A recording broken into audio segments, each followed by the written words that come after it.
베드로전서 세 번째 시간입니다. 지난 시간에 우리는 참으로 매우 중요한 말씀을 배웠습니다. 베드로전서 1장 9절에 기록된 말씀입니다. 늘 기억하시고 또 거기에 기록된 말씀을 이루려고 애쓰시기 바랍니다. 베드로전서 1장 9절 믿음의 결국 곧 혼의 구원을 받음이라. 우리말 번역은 영혼이라고 되어 있습니다.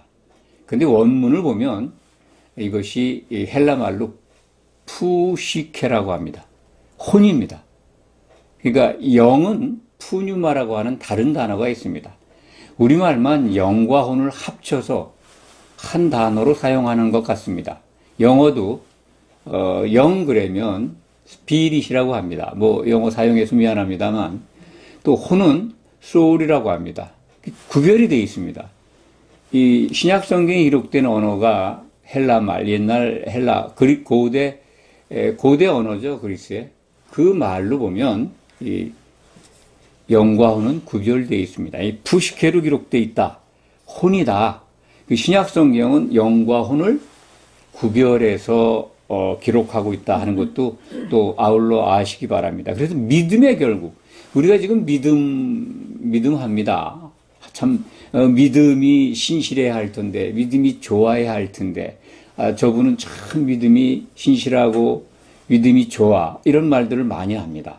좋습니다. 본래 믿음이라고 하는 거는 설득당한다는 뜻입니다. 하나님께 설득당한 거죠. 우리는 지금 하나님께 설득당하러 예배에 참석하고 믿음으로 나오고 있는 겁니다. 하나님께 설득당하려면 하나님의 말씀을 알아야죠. 그래서 하나님의 말씀을 알기 위해서 성경 공부도 하고 강해도 듣고 그러는 겁니다. 믿음이라고 하는 것은 그리스도께서 하나님께 설득당해서 이 땅에 오셔서 십자가를 짊어지시고 죽고 부활하셨습니다. 하나님의 뜻이 이루어지는데 예수님은 아버지께 설득당해서 순종하셨습니다. 십자가에서 이루신 믿음이 그리스도의 믿음입니다. 신약 성경은 그 믿음을 그냥 우리가 이루는 믿음, 우리가 성취해가는 믿음이 아니라 그리스도께서 이루신 믿음이라고 일러줍니다. 그래서 우리의 믿음경, 우리가 그리스도 믿음 안에 있을 때 그 믿음의 결과물이 뭐냐? 결론이 거기서 얻어지는 게 뭐냐? 그게 바로 혼구원을 받는다는 겁니다. 혼의 구원을 받는다. 그 혼의 구원을 어떻게 이루느냐? 그것을 지금 베드로 사도는 그걸 집중적으로 전체 베드로전서라고 하는 베드로의 첫 번째 편지 내용 중에서 시작부터 끝까지 혼의 구원을 이루는 방법을 우리에게 제시해 주고 있습니다. 첫 번째 지난 시간에 베드로전서 1장 22절을 보면 너희가 진리를 순종함으로 너희 혼을 깨끗하게 하여 거짓이 없이 형제 사랑하기에 이르렀으니 마음으로 뜨겁게 서로 사랑하라. 마음으로 뜨겁게 형제간에 사랑하라는 거예요. 그게 혼구원을 이루는 첩경이죠. 다른 길이 없습니다. 이것이 예수님이 우리에게 주신 새 계명입니다. 사도들에게 주셨죠. 요한복음 13장 34절에 내가 너희를 사랑한 것처럼 너희도 서로 사랑해라. 그 새 계명입니다. 그것을 이제 사도 베드로는 아주 뜨겁게 사랑해라. 정말 사도들이 성령을 받은 다음에 정말 형제 사랑하는 것이 뜨거울 수밖에 없구나. 그걸 깨달은 것 같아요. 그것을 받고 나니까 사랑하지 않을 수가 없는 거죠. 그것이 바로 혼구원 받는데 가장 중요한 덕목입니다. 그러려면 성령을 받아야 되겠죠. 이 형제 사랑, 서로 사랑하라는 이 명령입니다. 현재의 명령이죠. 그만하라 할 때까지 계속해야 되는 겁니다. 결국은 언제까지? 예수님이 다시 오실 때까지. 교회는 이걸 가르쳐야 되고 성도들은 이것을 끊임없이 지속적으로 형제를 사랑하고 있어야 합니다. 그래야 혼의 구원에 이릅니다. 서로 사랑하라는 말씀은 베드로전서 베드로전서 전체에 4번이나 반복해서 나옵니다. 1장 22절, 2장 17절, 3장 8절, 4장 8절에 형제 사랑, 서로 사랑을 명령하고 있습니다. 이게 현재형 명령입니다. 주님 오실 때까지 계속해야 돼요. 그만할 때까지 해야 됩니다. 이 형제 사랑이 우리가 성도들이 혼구원을 받는데 필수적인 요소이며 덕목이다. 꼭 기억하시기 바랍니다. 그렇다면 혼의 구원이 뭘까요? 혼의 구원의 결과, 믿음의 결국이 혼의 구원인데, 혼의 구원을 우리가 받는다면 우리가 받게 되는 뭐랄까 영광, 뭐 상급 이런 게 궁금하지 않습니까? 이거는 신약 성경에 다 기록되어 있습니다. 혼의 구원의 그 내용물들은 뭐 전에도 말씀을 많이 드렸습니다만 잘 아실 겁니다. 첫 번째는 주님이 다시 오실 때 어린 양의 신부로 준비돼서 단장이 됩니다. 다음에 하나님의 아들들이 되고 물론 상속자가 됩니다.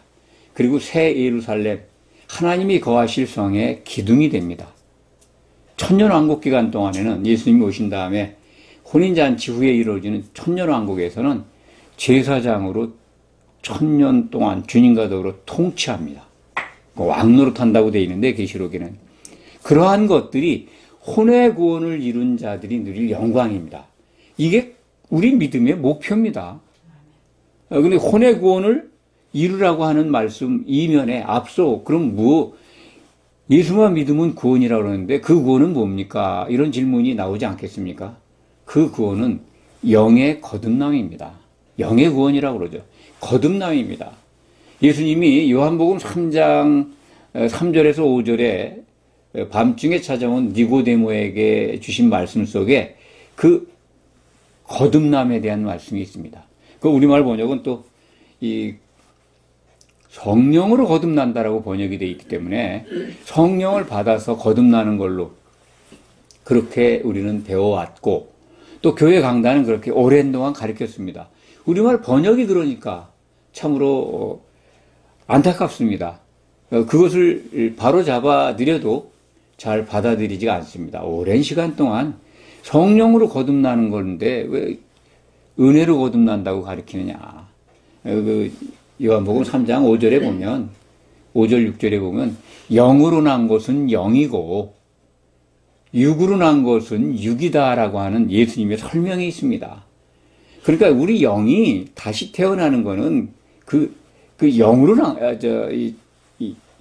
거듭나는 건데 먼저 육으로 사람이 육체를 가지고 어머니 모태에서 나오는 것 그것이 첫 번째 육적 탄생입니다. 육으로 난 건 육이고 영으로 난 건 영이다. 그러니까 우리 안에 있었던 죽어 있었던 영이 다시 살아나는 거예요. 그 영의 거듭남이다. 이게 거듭남을 설명하신 거예요. 그러니까 영으로 나야 거듭나지는 것이라는 것을 그 유대의 지도자 니고데모에게 일러주신 말씀을 통해서 우리는 거듭남이란 영이 살아나는 것이다. 그래서 영이 살아난 자들이 교회의 부름을 받습니다. 영이 살아나는 것은 하나님의 은혜로 살아난다. 그것이 이제 베드로전서 1장 3절에 기록이 되어 있습니다. 이 부분도 번역이 좀 잘못되어 있습니다. 다시 말씀드리면 우리 주 예수 그리스도의 아버지 하나님을 찬송하리로다. 그의 많으신 긍휼대로 은혜대로 우리를 거듭나게 하사 그 하단 부분에 바로 3절 마지막 부분 가까이에 우리를 거듭나게 하사가 어디에 연결되냐면 원문에 보면 긍휼대로 은혜로 거듭나게 하셨고 예수 그리스도를 죽은 자 가운데서 부활하게 하셔서 우리로 산 소망이 있게 하셨다. 이 문장입니다. 우리가 사는 소망을 갖게 한 것. 예수님이 다시 오시는 다시 오실 때 다시 살아서 천년 동안 통치할 거를 포함하고 있습니다. 그 사는 소망을 갖게 했다. 천년 동안 왕노릇하는 것. 우리가 휴거된 다음에 그리스도의 심판대에서 혼인잔치에 들어가면 왕노릇하는 그때부터 이제 세세의 생을 살게 됩니다. 이 사는 소망을 주셨다. 그런 말씀입니다. 전에 말씀을 드렸는데 다시 한번 강조해 드립니다. 오늘 2장 1절에서 10절 말씀은 그러한 혼의 구원을 받는 데 필요한 나타나는 증거들 또는 매뉴얼이다. 꼭 이런 것들이 이루어져야 된다는 거죠.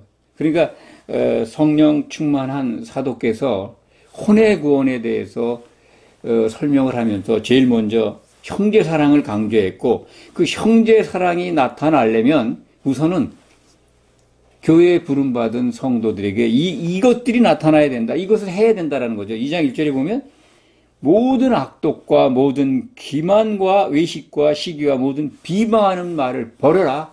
말을 버리라는 겁니다. 이게 참 제가 가장 신앙생활 처음에 하면서 어려움을 겪었던 겁니다. 참 말 고치기가 어려워요. 모든 분란과 분쟁과 다툼과 싸움이 말을 통해서 이루어지는데 저도 말이 다듬어지지가 않아요. 그 성경을 보니까 이 말은 마음에서 나오는데 마음에 그냥 악독이 가득해서 그 악이 가득하면요 선한 말을 할 수가 없습니다. 그게 어디에 나올까요? 마태복음 12장에 기록되어 있습니다. 바리새인들이 예수님이 귀신 쫓아나는 것을 보고 그것을 하나님께서 하신 것이라고 영광을 돌리지 않고 예수님을 시기하고 질투하고 하니까 귀신의 왕 바알세부를 힘입어서 귀신 쫓아낸다고 비난을 해요. 오히려 예수님을 깎아내립니다. 그때 예수님이 바리새인들에게 하신 말씀이에요. 너희는 악하니 어떻게 선한 말을 할 수가 있느냐. 너희 마음속에 그냥 악이 가득하다는 거예요. 그러니까 형제 사랑을 하고 혼의 구원을 이루려면 우리 마음속에 악이, 그 가득한 악이 다 나가야 돼요. 그 나간다면 이런 더러운 말들을 버리게 됩니다. 말이 바뀌어요. 그러니까 그러므로 모든 악한 말, 비방하는 말, 외식하는 말, 거짓으로 꾸미는 거죠. 시기 질투하는 말, 거짓과 시기와 질투와 참 더러운 말들을 버리게 된다는 겁니다. 우리는 내 말이 어디에 속해 있는가 점검하면서 내가 혼의 구원을 어느 정도 이루었는가 아닌가를 알 수가 있습니다. 마음속에 가득한 게 악이 가득하면요 저절로 나옵니다. 더러운 말이. 그리고 비판하는 말이, 시기하는 말이, 질투하는 말이. 참 크리스찬들도 말을 자세히 들여다보면 엄청 주변에 있는 사람들을 시기해요. 믿음이 아주 잘 믿고 있고 신실하게 믿고 있고 충성을 다한다고 하고 하는데 믿은 그 기간도 길고 참 그 안타까운 모습들을 많이 보는데 은연히 믿음에 관해서 자기 걸 자랑해요. 자기 걸 자랑하려고 그러니까 다른 사람을 깎아내려야 돼요. 바리새인들하고 똑같죠. 우리가 귀신 못 쫓아내는데 저 친구가 쫓아내네? 우리보다 나으면 안 되잖아. 제가 능력 보이는 거는 그건 뭐 귀신의 왕한테 얘기해서 나가게 한 거 아니겠어? 이렇게 폄하한 거죠. 아주 모욕한 거죠. 하나님의 성령이 하신 일을 모독한 겁니다. 이게 성령 모독죄죠. 그걸 예수님이 지적을 하셨습니다. 2절에 보면 갓난 아이들 같이 순전하고 신령한 젖을 사모하라. 이는 그로 말미암아 너희로 구원에 이르도록 자라게 하려 함이라. 구원에 이르도록. 이 교회에 들어와 있는 사람들이에요. 성도들이에요. 이 수신자가 예수 그리스도로 개종하는 사람들입니다. 유대인이건 뭐 이방 사람들이건. 그런데 구원에 이르도록 한다는 거예요. 교회에 들어오면 다 구원이라고 그러는데 그렇다면 예수를 믿으면 천국 간다라고 하는 구원론은 잘못된 거죠. 예수 믿고 구원 받았어. 그래서 교회에 들어와 있어요. 근데 그들을 향해서 구원에 이르도록 자라게 한다는 거예요. 뭘 해야? 갓난아기들 같이 돼야 된다는 거죠. 갓난아이가 뭘까요? 조금 전에 말씀을 드렸습니다. 영이 갓 태어난 사람들입니다. 영이 갓 태어났기 때문에 젖을 먹을 수밖에 없어요. 이 거듭난 사람들입니다. 육적인 거듭이 아니고 육으로 어떻게 두 번 납니까? 못 나죠. 니고데모가 그런 질문을 했는데 사람은 어떻게 육을 가지고 두 번 태어납니까? 그 말씀이 아니라 영이 태어나는 거죠. 영이 갓 태어나면 육으로 태어났을 때 엄마 젖을 먹어야 되듯이 영이 태어난 사람도 하나님의 젖을, 곧 신령한 젖이라고 기록되어 있는데 하나님의 합당한 논리죠. 하나님의 논리입니다. 하나님의 말씀을 먹어야 된다는 거예요. 이 기록된 말씀, 이 성경 말씀, 특히 예수님이 우리에게 주신 말씀, 그걸 사모하라는 거예요. 그걸 사모하면 구원에 이르도록 잘한다는 겁니다. 그러니까 일용할 양식을 달라고 기도하라고 하신 주기도문 내용을 아실 겁니다. 그 일용할 양식이 내일의 한 덩이 떡을 주십시오라고 하는 기도문입니다. 원문에 보면. 그러니까 내일 안식하게 될 날은 그 만나를 안 내렸잖아요. 만나를 안 주셨습니다. 안식일 날은. 그 전날 2배를 주잖아요. 그러니까 그 안 내려도 내일의 양식 주십시오 하고 하는 그런 그 간절한 소망이 있었는데 그거와 연관하시면 영적인 양식 매일 우리에게 오늘을 받았으니 내일 양식을 주십시오. 그 양식이 뭐겠습니까? 생명의 양식은 예수 그리스도입니다. 예수님 먹게 해달라고 예수님의 말씀이죠. 그러니까 하나님이 우리에게 주신 정말 합당한 논리, 그 논리 전체인 예수님을 먹게 해달라고. 그래야 혼의 구원에 이른다는 겁니다. 그 다음에 이제 4절, 5절은 사한돌이신 예수께 나가 너희도 사한돌같이 신령한 집으로 세워지라. 신령한 집, 영적 집이죠. 이게 바로 뭡니까? 예수님의 몸입니다. 영적으로 우리에게 남겨놓고 가신 교회죠. 우리가 지금 교회라고 하는 곳, 육안으로 보이는 공간으로만 생각할 수 있는데 영적으로 우리들의 혼들이 모여서 그 영의 인도함을 받아서 한 몸으로 세워지고 있는 교회, 그 신령한 집으로 세워져야 한다는 거예요. 이 신령한 집의 마지막 모습이 뭡니까? 이게 바로 새 예루살렘입니다. 그리고 예수님 오실 때 혼인잔치에 참여하는 성도들이 한 드레스를 입고 있는 그런 과정들이 이 신령한 집으로 세워져 간 중에서 아주 중요한 과정입니다. 그러니까 우리는 반드시 이 한 몸으로 신부단장을 해야 합니다. 어린 양의 신부가 되어야 이것이 하나님이 목표하신 것을 우리가 이 그분의 뜻 안에서 이루어 드리는 겁니다. 하나님은 그것을 위해서 쉬지 않고 일하고 계십니다. 우리 믿음의 결국이요, 혼의 구원인데 그것이 바로 어린 양의 신부가 되는 겁니다. 우리가 한 신부로 하나가 되는데 어떻게 하나가 되느냐? 영으로 하나 되고 혼으로 하나 되는 겁니다. 먼저 혼의 구원은 혼으로 하나 되는 겁니다. 예수님의 생각으로 같아지는 거예요. 우리는 스스로 할 수 없습니다. 그런데 예수님이 오실 때 그것이 이루어집니다. 어떤 사람에게? 자기 말을 버리고 예수님의 논리로 우리 마음속에 생각의 창고 속에 예수님의 말씀을 채우면 그분의 생각으로 같아지니까 하나 될 수가 있습니다. 그것이 혼의 구원을 이루는 원리입니다. 이걸 떠나서 어떻게 우리가 혼의 구원을 이루겠습니까? 각자 다 다른 지체가 몸을 가지고 있고 생각이 다르고 가치관이 다르고 지구상에 많은 인종이 있지 않습니까? 또 나라가 있고 또 지방이 있고 지방마다 또 말도 또 다르고 서로 또 지역 간에 또 다툼도 있고 그러지 않습니까? 모든 다툼은 사람들의 말에 의해서 생기는데 말이 또 달라요. 그 말이 다른 이유는 그 속에 들어가 있는, 또 믿는 사람들도 말이 다른데 믿지 않는 사람들이 얼마나 다르겠습니까? 우리 마음 속에 들어있는 이 악한 것들을 다 퍼내고, 자기 부정이죠. 자기 부정을 해서 말을 바꾸라는 겁니다. 자기 부정 아니면 예수님 따라갈 수가 없어요. 마태복음 16장 24절로 기억을 하는데요. 누구든지 나를 따라오려거든 자기를 부인하고 자기 십자가를 지고 나를 따라와라. 자기 목숨을 미워하는 자는 잃을 것이고 자기 목숨을 미워하는 자는 얻을 것이고 자기 목숨을 얻으려고 하는 자는 잃는다.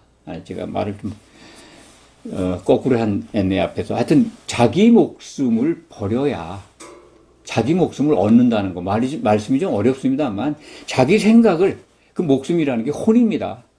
소울이에요. 영어로. 헬라 말은 푸시케.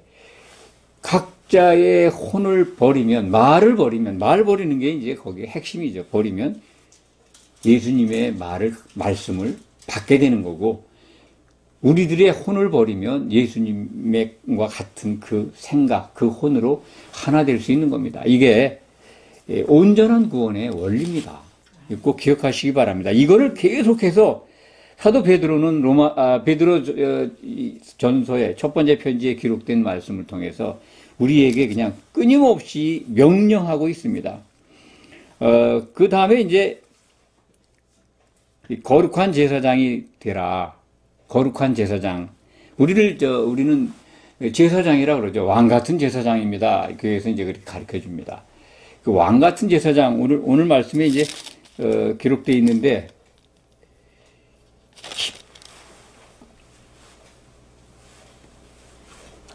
9절 말씀인가요? 9절에 있죠. 너희는 택하신 족속이요 왕 같은 제사장들이요. 이 왕 같다는 그 표현이 왕립 제사장단이라는 뜻입니다. 원문을 보면. 그러니까 그 왕국의 제사장들이라는 뜻인데 이것이 언제 이루어지겠습니까? 이거는 혼의 구원을 이룬 자들이 받는 겁니다. 이 천년왕국, 예수님 오신 다음에 이루어진 혼인잔치 이후에 이루어지는 참 안식의 나라죠. 구약성경에 보면 그 안식의 세계가 미리 보여주고 있는데요. 이 천년왕국에서 통치한다는 겁니다. 예수님과 더불어. 요한계시록 19장 6절 이하에 기록되어 있습니다. 그리스도와 더불어 1000년 동안 우리가 제사장에 대해서 1000년 동안 통치한다는 거예요. 첫째 부활에 참여한 성도들. 그것을 지금 오늘 말씀이 보여주고 있는데 우리는 지금 제사장으로서 이 성소에 들어와서 교회라고 하는 영적 공동체에 들어와서 제사장 신분을 가지고 대제사장의 몸을 이루도록 신앙생활하고 있습니다. 지금 우리가 그렇습니다. 제사장 옷을 입었다고 보시면 됩니다. 그런데 대제사장의 몸을 이루어야 합니다. 대제사장만이 지성소에 들어갈 수가 있습니다. 그분의 몸을 이루어서 주님과 같이 하나님을 배울 수 있는 성소와 지성소, 이게 이제 갈라져 있는 휘장이 찢겨졌죠. 그래서 우리가 주님의 몸을 이루면 지성소에 곧 하나님을 배울 수가 있습니다. 그것이 새 예루살렘에 들어가는 복이죠. 이것을 다 보여주는 말씀이 베드로전서 2장 1절에서 10절 말씀이다. 이렇게 강조해 드립니다. 그래서 이제 10절에 보면은 너희가 전에는 백성이 아니더니 이제는 하나님의 백성이요. 전에는 긍휼을 얻지 못하였더니 이제는 긍휼을 얻은 자니라. 10절 말씀만 보면은요. 전에 긍휼을 얻지 못한 사람들은 사실은 이방인들이죠. 이방인들이고, 그러니까 이 편지 수신자가 유대인뿐만 아니고 이방인들도 보게 되는 편지다. 지금 우리들이 보고 있잖아요. 전에는 우리가 이방 나라 백성으로서 긍휼을 얻지 못했습니다. 그런데 이제 긍휼을 얻었습니다. 전에는 백성이 아니었어요. 이제는 하나님의 백성입니다. 여기서 우리가 사전적으로 나중에 하나님의 아들에 대해서 로마서에 기록되어 있는 말씀, 전에도 말씀을 드렸습니다만 또 이 아들과 백성에 대해서 계시록은 그것을 구분하고 있습니다. 우리는 지금 하나님의 백성입니다. 자녀입니다. 그래서 성령의 인도함을 받고 영이 거듭나서 그래서 아빠, 아버지라 부르는 하나님의 자녀가 됐습니다. 백성이죠. 양자되었다라고 하는 로마서 8장에 기록이 있습니다. 양자됐다는 단어를 기억하시기 바랍니다. 아들 되는 과정에 들어서 있다. 그런 뜻입니다. 양자라는 표현이. 그리고 우리말 번역의 양자와 같은 의미와 비슷합니다만 그냥 아들로 입적이 완료된 거다. 그게 아닙니다. 그렇게 돼야 된다는 거죠. 그래서 아직은 우리가 아버지라 부르지만 하나님의 아들이 된 게 아닙니다. 아들은 혼의 구원을 받아야 아들이 됩니다. 그러니까 여기서 아들이라고 얘기를 안 해요. 백성이라고 그럽니다. 자녀라고 그러고 너희가 전에는 긍휼을 얻지 못한 자녀들이다. 그런데 얻지 못했던 사람들이었는데 이제는 긍휼을 얻은 하나님의 백성이 되었다. 요한계시록에 가면은 백성과 아들이 받는 영광이 다릅니다. 아들이 된 자들은 상속자로서 예루살렘 성의 기둥이 되는데 백성들은 성에 들어갈 권세를 얻습니다. 그래도 그게 어딥니까? 생명책에 이름이 있어서. 그리스도의 심판 때에서는 탈락될지 몰라도 마지막 신보좌 심판 때에서 구제를 받습니다. 구원을 받습니다. 그들은 생명책에 이름이 있으면 새 예루살렘 성에 하나님의 도성에 들어갈 권세를 얻습니다. 그것이 이제 계시록 22장에 기록이 되어 있는데 오늘 말씀을 정리합니다. 우리는 반드시 혼의 구원을 성취해야 합니다. 그것이 믿음을 예수 그리스도의 믿음을 받아들여서 교회로 나온 우리들의 꿈입니다. 목적입니다. 하나님은 이 부르신 자들이 탈락 없이 전부 다 혼구원을 얻기를 기다리고 계십니다. 그 길은 우리가 성령을 함께 마셔야 합니다. 성령은 교회에 부어주셨습니다. 하나님의 자녀들이 아들 되기 위해서 그리스도의 신부가 되기 위해서 꼭 필요하기 때문에 성령을 부어주셔서 우리로 하여금 함께 마시게 하셨습니다. 성령의 인도함을 받게 되면 더러운 말을 버리게 되고 신령한 젖을 사모하게 되고 그리고 그리스도의 그 한 몸으로 세워져 가게 하십니다. 교회로 완성돼 가게 하십니다. 어린 양의 신부가 되게 하십니다. 이 복을 정말 받고 누리는 성도님들이 되시기를 간절히 축원합니다. 기도하겠습니다.